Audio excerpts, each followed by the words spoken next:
bahwa saksi itu ada yang namanya memang dia itu dihadirkan salah satunya aja oleh pengacara atau yang dihadirkan oleh bisa dikatakan tersangka di dalam proses persidangan, ya kan? Betul. Ya, tersangka ini biasanya juga ada yang memang didampingi oleh pengacara. Nah, saksi ini dihadirkan oleh pengacara si tersangka itu tadi gitu loh. Untuk menguatkan alibinya. Untuk menguatkan alibinya bahwa kebetulnya pada saat itu dia tidak berada di situ.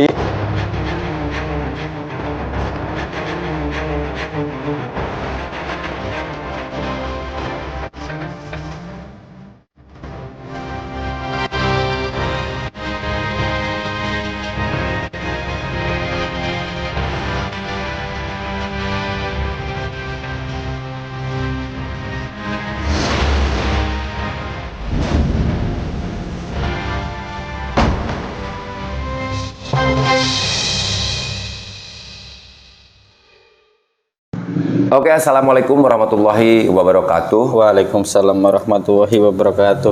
Teman-teman semuanya, semoga teman-teman semuanya selalu diberikan kesehatan. Amin. Itulah mungkin saya tidak akan terlalu banyak panjang lebar nih pada kesempatan kali ini karena memang saya mau berdiskusi dengan teman saya juga, Mas Sulistyo, dan kebetulan juga beliau juga backgroundnya juga sama di bidang hukum juga. Jadi saya akan mengajak diskusi kepada teman-teman semuanya terkait persoalan saksi. Karena memang kita itu belum membahas detail tentang saksi. Dan pada kesempatan hari ini, saya juga akan berdiskusi dan meminta teman-teman juga berkomentar untuk dapat memberikan pendapatnya ya Mas ya? Betul, betul. Oke Mas, untuk membahas persoalan saksi, apa nih ya kira-kira yang mau dibahas nih? Jadi begini. Kan kita tahu juga bahwa kasus ini sudah menginjak 7 bulan lebih, hampir 8 bulan sampai hari ini gitu kan. Dan yang awalnya saksi ini ya bisa dibilang hanya 59 apa ya kalau nggak salahnya terakhir ya, yang kita tahu 69 kalau tidak salah ya sekitaran 60-an lah ya, sekitaran 6 bulan yang kita tahu nih. Yang banyak juga saksi ini muncul ke media juga, ya kan? Nah, kesini-sini kok saksi ini melebar sampai ada 100-an saksi gitu kan? 106 lebih? Iya, 100 lebih lah. Ya, 100 lebih. Ya bisa dibilang kok nyampe ratusan gitu kan ya.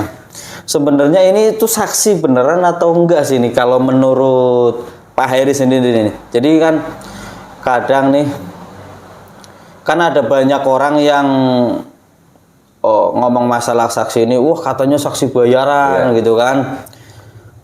Yang namanya saksi bayaran kan berarti kan omongannya kan belum tentu benar, ya kan? Ya pasti nggak benar kalau namanya juga dibayar, ya kan? Gitu kan? Pasti nggak benar gitu kan. Nah, kalau menurut Pak Heri sebenarnya ini ada nggak nih ya ada nggak saksi bayaran? Terus keduanya, apakah dengan begitu banyaknya saksi ini akan menjadi lebih semakin mengerucut, menjadi efektif dan membuat kasus ini lebih walau mungkin kan nih pihak kepolisian sebenarnya sudah tahu nih, mungkin udah ada beberapa nama gitu kan untuk menguatkan bahwa orang tersebut ini menjadi tersangka gitu loh Pak. Iya, oke, jadi kita jawab satu-satu ya. Yang paling pertama, yang mana dulu nih? Yang saksi banyak ini menurut pendapat Pak Heri ini bagus nggak? Ini bukan sebenarnya sih bukan masalah bagus apa enggaknya ya. Kalau terungkap ya bagus-bagus aja, nggak ada masalah gitu kan. Tetapi kan kalau menurut saya kan ini kan berpotensi untuk kadang ada yang namanya kita nggak pungkiri juga yang namanya ada saksi ya mungkin saksi bawaan lah, kamu ngomong itu ntar ngomongnya gini-gini gitu loh, suruhan lah gitu kan. Itu gimana? Jadi kita awali dulu bahwa kita ketahui bahwa TKP itu kan rumahnya juga tidak terlalu berdekatan dengan tetangga-tetangga yang lainnya ya. Betul. Agak sedikit berjauhan. Dan juga di sana juga di rumah TKP juga tidak adanya CCTV. Betul. Ya kan? Betul. Malah ada yang dekat dengan TKP juga, baik di SMA Negeri 1 Jalan Cegak yang kebetulan tidak jauh dari TKP juga. Kebetulan pada saat itu setelah saya melakukan investigasi lah untuk menanyakan terkait hal itu, ternyata waktu itu CCTV-nya juga mati ya, rusak. Oke. Nah, setelah itu kita berbicara tentang bahasa saksi dulu. Ya. Nah, kalau saya menyimak apa yang dikaitkan dengan saksi, seperti tentunya Mas Sulis juga kan tahu ya, bahwa kita sering mengurus aspek legal tanah nih. Betul, betul, ya kan? betul. Dan di situ ada yang namanya saksi, ya kan? Ya. Yang pertama mungkin pihak penjual, pihak pembeli, dan saksi. Ya. Nah, saksi di sini yang saya tahu adalah sebetulnya yang menyaksikan.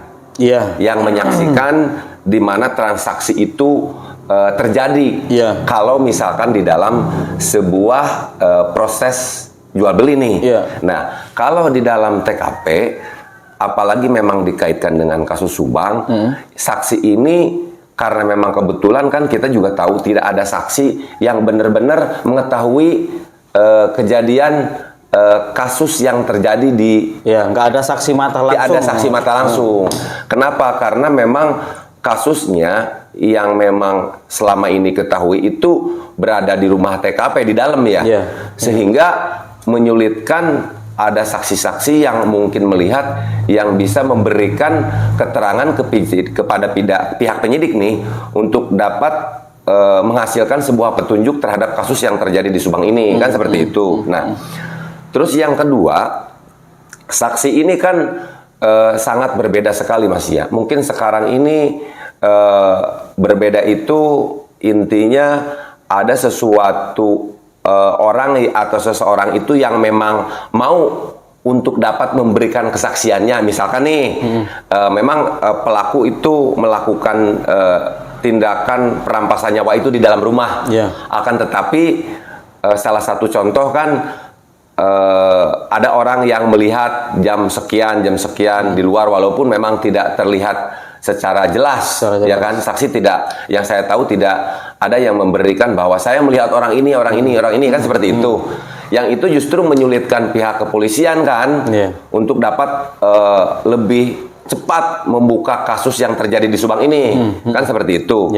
Nah, lalu selain itu juga ada saksi yang memang tidak nutup kemungkinan nih, kan selama ini juga saksi itu terus bertambah nih ya. Betul. Dari sekian terus bertambah kan seperti itu. Nah, tidak nutup kemungkinan besok atau lusa juga akan bertambah lagi. Kenapa persoalannya? Yang saya tahu nih kondisi di lapangan itu, orang itu kan berbeda-beda Mas. Ada orang yang mau memberikan keterangan, ada yang memang ketakutan terlalu tinggi ya. Ketakutan itu berbagai macam hal juga tentunya ya. Apakah karena memang ketakutan pure, asli ketakutan, atau memang ketakutan karena ada sebuah penekanan, kan kita juga tidak tahu nih kan ya. Nah, terkait persoalan yang Mas tanyakan, apakah memang tadi menguntungkan atau bagaimana dengan bertambah efektifnya ya. Jadi menurut pendapat saya ada hal yang sifatnya bagus juga sih. Secara pribadi saya melihat dengan bertambahnya saksi bagus, karena memang kasus ini belum terungkap. Dengan sebuah harapan dapat memberikan petunjuk baru gitu loh. Ada orang yang berani menguak kebenaran ini, memberikan keterangan sesuai dengan apa yang lihat, kan seperti itu, sehingga dapat memberikan kemudahan kepada pihak kepolisian. Akan tetapi ada hal yang dampak negatifnya menurut pendapat saya. Gimana itu? Menurut pendapat saya yang negatifnya itu adalah dengan seperti yang kita ketahui, mungkin saya melihat bahwa dilihat dari KUHP ya, bahwa yang pertama dari keterangan saksi, dari keterangan para ahli, petunjuk, surat, dan keterangan terdakwa itu sendiri. Saya melihat adalah keterangan saksi lah sebetulnya adalah hal yang memang statusnya itu paling tinggi gitu loh. Paling utama. Kenapa? Karena petunjuk pun juga biasanya itu berdasarkan keterangan-keterangan dari saksi. Nah, akan tetapi dengan jumlahnya saksi yang segitu banyak, 100 lebih, saya berpikir itu kalau 100 lebih hampir kalau berbicara kakak ada 2 kakak 2 RT lah.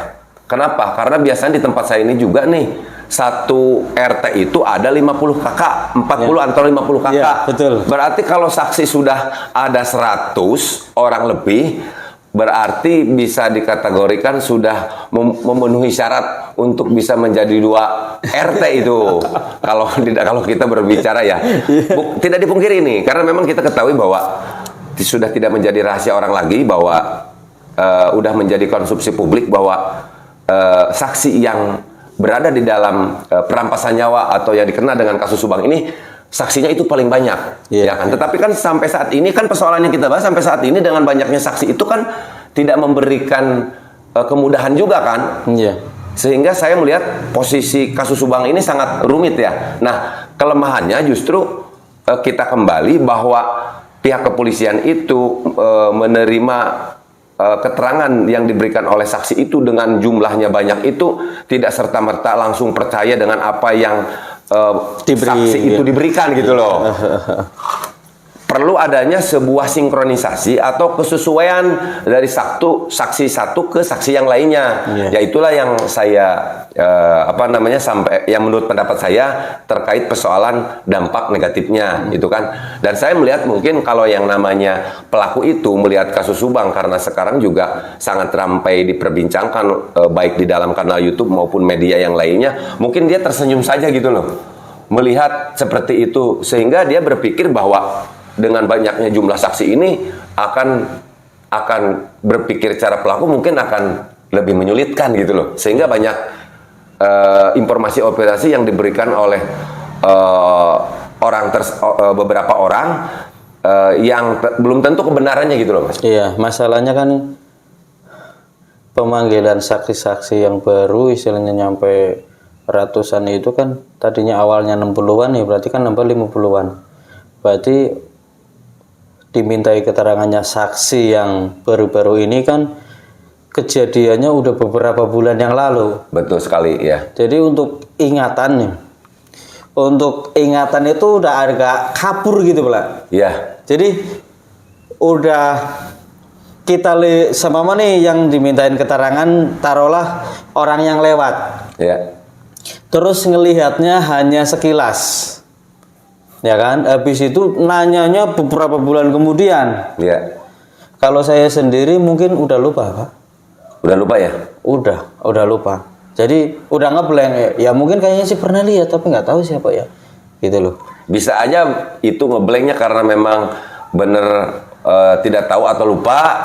Bisa aja lupanya itu juga karena misalkan tidak nutup kemungkinan nih. Pada saat kejadian malam itu misalkan ada seseorang yang memang tahu dan kebetulan pelakunya juga melihat nih, kecuali ketakutan gitu kecuali kan? Gini Pak, kecuali saksi mata itu kenal dengan orang tersebut yang dilihat di malam itu ya. Walaupun posisinya kan ngelihatnya ini apa di rumah TKP atau gitu di kan. luar. Iya, maksudnya di luar kan, ya. Karena posisi kan rumahnya kan di pinggir jalan raya. Betul ya. Apakah lihat motornya? Kalau kita kenal nih, semua kan aku kenal nih sama ya. Pak Heri kan. Pak Heri parkir mobil di sana tuh, mobilnya di sini ngapain ini gitu kan? Walaupun nggak lihat orangnya, semua kan kita nggak lihat orangnya nih. Orangnya udah lagi di dalam lagi eksekusi, seumpama ya kan. Ada motornya atau mobilnya di luar, itu pasti kita tahu. Ya kan? Ini mobilnya si itu gitu kan. Walaupun seandainya ini mobil rentalan atau ada kan sama atau... kan mobil Pak Heri saya pinjem buat kejahatan di mana ya kan. Tapi kan saya jelas lihat itu tuh mobil Pak Heri, berarti kan mungkin taunya kan itu Pak Heri padahal itu bukan kan gitu kan. Ya. Tapi kan kita tahu bahwa itu tuh si itu gitu. Jadi itu dia nggak lupa Pak, nggak lupa bahwa di malam itu aku pernah lihat si dia karena dia ini kan kenal posisinya, kita kenal gitu kan. Jadi nggak lupa. Kalau orang nggak kenal ya pokoknya pernah lihat orang aja di situ gitu kan. Paling ya ciri-cirinya seperti ini karena nggak kenal. Itu kalau kenal ya beda lagi. Kan memorinya dia, masalahnya kan nanyanya udah lama Pak. Ya kan, kecuali nanyanya baru-baru, kayak gini bukan orangnya gitu kan. Saya kan posisi kan malam. Iya. malam dan nggak terang juga. Posisi emang jalan raya di situ itu agak gelap sih. Iya. Nggak ada penerangan jalan kan, jadi kurang lah gitu, kecuali lampu rumahnya ini terang gitu. Tapi kan pas pada waktu itu tuh lampu rumah itu nyala nggak posisinya gitu loh. Itu Pak. Oke, kita lanjut ke pertanyaan Mas Sulis tadi selanjutnya. Ya. Terus kita lanjut masalah saksi lagi, tapi kita lebih memperdalam lagi nih. Begitu banyaknya saksi yang tadi udah dibicarakan kan nyampe 100-an. Ya bisa dibilang nyampe itu kayak seolah-olah tuh bisa nyampe 2 RT gitu kan. Nah, apakah ada seorang saksi yang sengaja diminta gitu oleh saksi lain untuk menguatkan dirinya bahwa dirinya ini nggak terlibat, gitu kan, nggak terlibat dan nggak ada di TKP waktu kejadian gitu, untuk menguatkan alibinya dia gitu. Jadi sama nih kita ngomong aja di rumah gitu kan, sama mau ditanyain ngomong aja di rumah gitu kan, padahal malah lagi kemana kan gitu kan, gitu loh Pak. Nah, kalau berbicara tentang hal ini, kita juga akan mengajak kepada teman-teman semuanya kita untuk menyimak beberapa kasus yang sudah terjadi di Subang. Menyimak beberapa kasus yang sudah terjadi di Indonesia ya. Salah satu contoh kemarin yang viral adalah kasus Jessica Mirna, kopi sianida. Kita tahu bahwa kasus itu sangat rumit sekali Mas ya. Nah, sekarang kita berbicara dikaitkan dengan kasus Subang terkait persoalan saksi, ya kan? Nah, yang jadi pertanyaan Mas, apakah memang benar-benar saksi itu benar-benar saksi benar-benar atau ada saksi yang tadi bahasanya bayaran atau bagaimana? Nah, saya melihat tidak mengatakan persoalan bayaran atau tidak bayaran dulu nih, tetapi biasanya yang namanya saksi itu dihadirkan oleh pihak penyidik. Ya kan, apakah memang itu terutama yang ada kaitannya dengan saksi ahli ataupun saksi yang lainnya. Tapi gini sebentar, emang dihadirkan oleh penyidik. Semama aku jadi saksi dan aku ini berpotensi untuk istilahnya hampir jadi tersangka, gitu loh Pak. Nah, untuk menguatkan alibi saya, kan semua saya ditanyain sama Bapak kan, "Pan kamu kayak gini. Loh, saya ini di sana loh. Ini ada saksinya. Kalau nggak percaya saya panggil." Nah, justru gitu saya belum sampai. Saya mau menjelaskan ke situ ini. Nah, ini kita bahas dulu bahwa saksi itu ada yang namanya memang dia itu dihadirkan salah satunya aja oleh pengacara atau yang dihadirkan oleh bisa dikatakan tersangka dalam proses persidangan, ya kan? Betul. Ya, tersangka ini biasanya juga ada yang memang didampingi oleh pengacara. Nah, saksi ini dihadirkan oleh pengacara si tersangka itu tadi gitu loh. Untuk menguatkan alibinya. Untuk menguatkan alibinya bahwa kebetulnya pada saat itu dia tidak berada di situ. Kan seperti itu. Nah kan? Nah, lalu yang kedua, tadi kan saya bahas saksi ini ada yang namanya bisa dikatakan dari pihak orang tersangka, ya kan? Atau bisa dikatakan lagi kalau berbicara kasus Subang, orang ini yang dihadirkan oleh pihak saksi yang dimintai keterangan juga oleh pihak kepolisian. Misalkan salah satu saksi ditanya, "Saya itu pada saat kejadian tidak berada di situ." Misalkan apa? Misalkan timbul pertanyaan, apa buktinya Anda tidak berada di situ? Misalkan nih, saya ada orang yang mengetahui keberadaan saya waktu itu saya bersama bareng dia. Itu artinya ada saksi yang memang saksi ini dihadirkan oleh saksi itu sendiri juga gitu loh. Untuk menguatkan keterangannya yang diberikan oleh pihak kepolisian. Seperti itu. Jadi persoalan dibayar atau tidak dalam persoalan kasus Subang ini saya tidak bisa mengatakan dibayar atau tidak ya. Yang jelas saksi yang dihadirkan oleh saksi atau saksi yang dimintai keterangan, pasti saksi itu adalah saksi yang menguntungkan untuk saksi yang dimintai keterangan oleh pihak kepolisian. Gitu loh maksudnya. Ya kan ya? Itu maksudnya. Jadi kan, tapi bisa nggak nih? Ini kan hanya diskusi ya. Bisa nggak nih ya? Ini saksi yang dimintai keterangan polisi. Terus dia manggil saksi lain kan untuk menguatkan alibi dia. cara membuktikan bahwa omongan si ini benar itu bagaimana loh Pak? Cara membuktikan Omongan si saksi ini.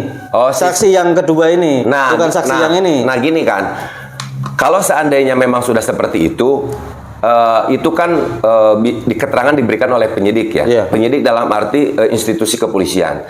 Institusi kepolisian kita kan sudah sangat profesional sekali. Yeah. Yeah. Jadi setiap ini saya mau langsung saja nih berbicara kepada sebuah keterangan yang diberikan oleh saksi. Yeah.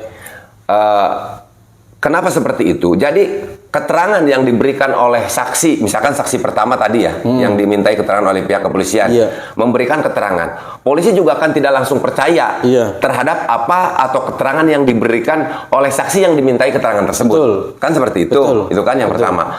Lalu tadi kan dikatakan bahwa saksi ini untuk menguatkan alibinya bahwa dia tidak ada di situ, mendatangkan saksi lain yang direkomendasikan oleh dia yang mengatakan bahwa waktu itu saya berada di sini dan saksinya adalah ini. Ini dimintai lagi keterangan. Dan orang ini juga langsung membenarkan bahwa apa yang dikatakan oleh teman saya ini adalah benar. Saya misalkan adalah saksinya, ya kan?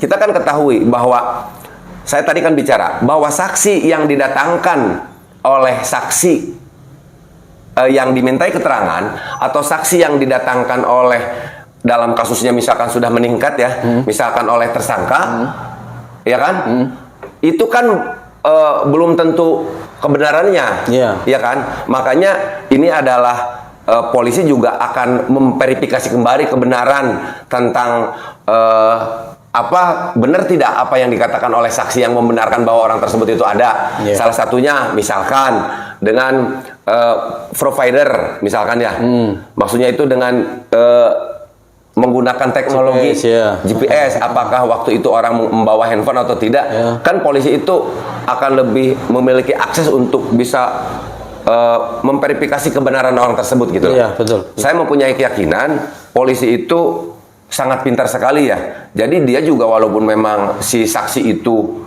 sudah mendatangkan saksi yang baru yang direkomendasikan untuk menguatkan orang tersebut bahwa dia tersebut ada di situ, tidak akan langsung percaya gitu loh Mas. Polisi juga akan, dan selain itu juga pihak kepolisian juga akan melakukan kesesuaian dengan saksi-saksi yang lain gitu loh. Selain daripada melakukan dengan proses digital lah, ya kan? Digital forensik mungkin saya nyebutnya ya. Mungkin kalau tidak salah ya, melakukan proses digital forensik yang dimiliki oleh kepolisian, dan juga tentunya akan melakukan cross check atau kesesuaian dengan saksi-saksi yang lain gitu loh Mas. Siap. Untuk teman-teman yang mau berkomentar silakan berkomentar. Kalau menurut teman-teman ini gimana ini? Ada nggak, ada potensi nggak bahwa saksi ini ada yang saksi bayaran gitu loh? Yang sama kan bahasa kasarnya bayaran lah, walaupun itu dibayar atau enggak kan kita kan nggak tahu gitu kan. Pokoknya saksi bawaan yang saksinya ini sebenarnya keterangan bohong gitu loh. Saya dalam hal ini tidak mengatakan saksi bayaran. Kenapa? Ya kan? Kenapa alasannya? Karena untuk menentukan ada atau tidak itu kan tentunya harus melakukan penyelidikan dan penyidikan seperti apa yang disampaikan oleh sebuah aturan lah ya, sebuah apa yang disampaikan intinya tertuang dalam sebuah aturan. Jadi kita tidak bisa langsung menjas bahwa ini seperti ini, ya kan? Jadi harus dilakukan dulu terlebih dahulu juga oleh pihak kepolisian apakah memang ini ada bayaran atau tidak. Yang jelas saya katakan bahwa saksi yang dihadirkan oleh saksi yang dimintai keterangan untuk menyatakan kebenaran, pasti saksi itu akan menguntungkan yang dibawa, yang menguntungkan untuk dia gitu loh. Saya tidak berbicara kepada tidak mengatakan bahwa saksi ini adalah saksi bayaran, tetapi kita tanyakan kepada teman-teman semuanya mengenai hal ini ya. Kalau nggak tahu kan kita kan yang namanya orang kan pendapat kan berbeda-beda ya gitu. Mungkin saya juga salah gitu kan ya. Jadi dan menurut saya balik nanya nih. Sebelum nanya kepada teman-teman semuanya, menurut Mas Sulis sendiri seperti apa nih? Gitu nih. Kalau menurut saya masih ada kemungkinan, Pak. Kemungkinan itu ada. Itu. Karena kalau ada kan diduga ini kan orang terdekat, Pak. Ya. Ini kan yang ngomong bukan saya. Ya, yang ngomong itu adalah sebuah statement polisi sendiri. Nah, ya kan? Yang disampaikan oleh diduga ini orang terdekat, ya kan? Dan orang terdekat ini banyak yang menjadi saksi tentunya. Iya. Betul kan? Iya. Nah, kalau orang terdekat ini benar pelakunya, nih sama mama benar pelakunya dan dia udah jadi saksi, ya kan? Untuk menguatkan alibi dia, gitu kan? Untuk menguatkan alibi dia, berarti kan dia akan memanggil orang nih, ngomong aja orang di sini, gitu kan? Iya. Tenang ntar, kan gitu, Pak? Iya. Untuk menguatkan dia. Iya. Seenggaknya kan ya, bahwa kan, omongannya saya ini bener gitu. Pertanyaan saya kan tadi begini, sesuai dengan jadi, apa yang ada kemungkinan. Ya, gitu maksudnya loh. Gini. Ada kemungkinan berarti jawabannya Ada kemungkinan. Karena kan polisi udah mengindikasi gitu kan bahwa ini itu orang dekat. Berarti orang dekat itu kan karena apa? Saksi itu semuanya rata-rata orang dekat. Ya, berarti gitu kan? ada kemungkinan itu bisa iya, bisa tidak. Seperti halnya saksi. Iya. Saksi ini semua orang yang yang diperiksa oleh pihak kepolisian, yang namanya saksi itu juga kan ada peluang juga untuk menjadi tersangka. Betul, gitu. Tetapi bisa iya, bisa tidak. Iya. Jadi sepakat ya. Sepakat. Bahwa saya dalam hal ini tidak bisa mengatakan ada saksi bayaran karena memang belum dilakukan pendalaman oleh pihak kepolisian. Belum dilakukan penyelidikan dan penyidikan ya. Sepakat ya? Sepakat. Oke, jadi sekarang tinggal kita minta teman-teman semuanya untuk memberikan pendapatnya ya. Untuk sarannya terkait persoalan saksi. Dengan banyaknya jumlah saksi, ya kan ya, dengan keterangan yang diberikan oleh saksi seperti apa dan bagaimana yang teman-teman tentunya sudah lihat di berbagai macam media ya. Silahkan untuk berkomentar seperti itu. Dan kepada teman-teman juga nih yang pernah kebetulan nonton video saya, silahkan juga untuk mend-DM Instagram saya nih Mas, agar kita nanti bisa diskusi juga lewat Japri di dalam Instagram gitu ya. Siap. Insya Allah kalau misalkan ada teman-teman yang memberikan pendapatnya nih, berdasarkan teman-teman semua karena memang sudah mengawal terus nih, biasanya lebih teliti nih. Silahkan untuk mend-DM ke Instagram saya. Insya Allah. Adakah potensi saksi lain yang menguatkan saksi tersebut untuk tidak jadi tersangka? Iya, kira-kira seperti itulah. Oke, sementara itu saja dulu ya Mas. Siap. Kita membahas persoalan terkait saksi dan kalau seandainya nanti ada teman-teman yang memberikan komentar, insya Allah akan kita bahas kembali sesuai dengan komentar teman-teman semuanya tentunya ya. Mudah-mudahan kita dapat membalasnya satu persatu ya. Sehingga persoalan satu babak terkait saksi, terkait ini kita bisa bedah sampai selesai ya Mas ya. Oke teman-teman, itu saja mungkin dari saya. Wabillahi taufiq wal hidayah wal inayah wal barokah. Wassalamualaikum warahmatullahi wabarakatuh. Waalaikumsalam warahmatullahi wabarakatuh.